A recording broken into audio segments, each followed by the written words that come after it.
Beaucoup ont aimé la dernière vidéo étude sur une comparaison entre séries classiques et séries dégressives ou du drop set que j'ai publié la semaine dernière. Donc voici une autre que j'ai trouvée encore plus intéressante.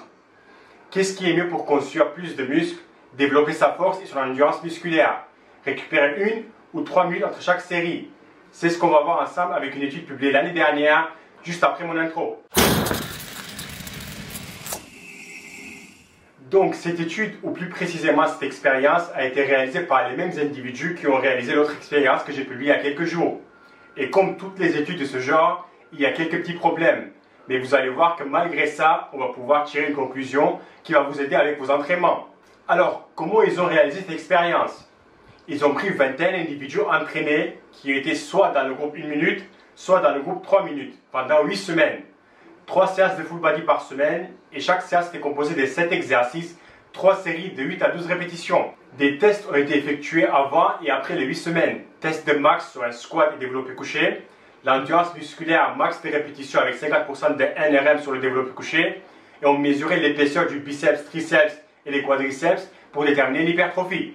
Et donc le résultat après les 8 semaines, au niveau du test d'endurance, d'après les chercheurs, il n'y avait pas une réelle différence entre les deux groupes. Même si pour moi 2 répétitions de plus sur 8 semaines, c'est quand même une différence significative. Le groupe 1 minute a gagné 4 répétitions. Ils ont passé de 28 à 32 répétitions sur le développé couché à 5% de leur max. Tandis que le groupe 3 minutes a gagné 6 répétitions, passé de 28 répétitions à 34 répétitions. Au niveau force, le groupe qui a récupéré 3 minutes a réussi à progresser plus que le groupe qui a récupéré qu'1 minute entre chaque série. Ce qui est un peu logique. Par exemple, au développé couché, le groupe 1 minute a gagné 4 kg sur la barre en 8 semaines et 9 kg sur la barre de squat. Tandis que le groupe 3 minutes a gagné 12 kg sur le développé couché et 18 kg sur la barre de squat. Ici, pas de surprise que le groupe 3 minutes a progressé beaucoup plus que le groupe 1 minute. Certains me diront que 12 kg au développé couché en 8 semaines, c'est beaucoup. Oui, en général, c'est ce qui se passe quand tu n'as pas un gros niveau et tu travailles un mouvement intelligemment 30 fois par semaine. Ici, ils ont ajouté 500 grammes sur la barre par séance, car en 8 semaines, ils ont fait 24 séances de développé couché. C'est très correct. Au niveau hypertrophie, là, il y avait une petite surprise, car le groupe 1 minute a progressé en moyenne sur les 4 muscles mesurés 21 mm, tandis que le groupe 3 minutes, 41 mm. C'est énorme comme différence sur cette période de 8 semaines. Donc, pourquoi une telle différence et pourquoi le groupe de 3 minutes a progressé autant par rapport au groupe d'1 minute? Pour l'endurance, les chercheurs disent que ce n'est pas une différence statistiquement significative. Donc, on n'en parle pas. Pour la force, c'est connu et pas besoin d'explication. Tu as besoin de récupérer au moins 2-3 minutes entre chaque série pour laisser ton système nerveux récupérer si tu veux avoir la force et progresser. Et là, c'est logique que 3 minutes, c'est supérieur à 1 minute. Et pour l'hypertrophie, il y a une explication très simple. Le groupe 3 minutes ont sûrement réalisé plus de répétitions que le groupe 1 minute. Et donc, le volume total de leur séance était plus important. Et on sait à quel point, sans prendre un extrême, le volume d'une séance joue sur les résultats. Ici, ils devaient faire avec une charge prédéterminée sur chaque individu entre 8 à 12 répétitions. C'est un peu logique de dire que si tu récupères juste 1 minute, tu ne vas pas pouvoir faire 3 séries de 12. Tu vas plutôt faire 12-18. Tandis que celui qui va récupérer 3 minutes va pouvoir faire avec la même intensité 3 séries de 12.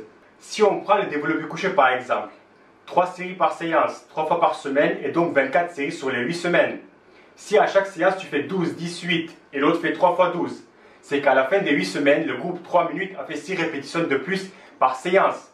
Fois 24 séries, c'est égal à 144 répétitions de plus. Donc si à la fin du cycle de 8 semaines, tu fais 144 répétitions de plus par rapport à une autre personne en gardant les mêmes autres paramètres, bien sûr que tu vas progresser plus vite que lui et tu auras de meilleurs résultats. Voilà l'explication. Donc la conclusion est ce qu'il faut retenir. Si tu suis un programme bien précis avec un nombre de répétitions prédéterminé, récupère le temps qu'il te faut pour réussir à faire le nombre de répétitions indiqué dans ton programme. Moins tu récupères et tu réussis, mieux c'est.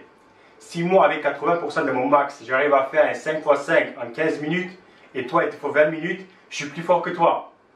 Par contre, si tu suis un programme où tu vas à la salle et tu te dis je vais mettre 80 kg sur la barre et je vais essayer de faire 3 x 10 ou 3 séries de maximum que je peux, récupère plus qu'1 minute. Car si en récupérant un peu plus, tu peux faire 1 ou 2 répétitions de plus, ça vaut le coup et tu seras gagnant. Le temps de récupération au final n'est pas un paramètre super important où il faut se prendre la tête avec. Mais après, essaye d'être plus ou moins régulier. Bien évidemment, il ne faut pas faire le con et attendre 10 minutes entre chaque série. Voilà, merci et à la prochaine vidéo que je pense va être un test sur un produit. On verra.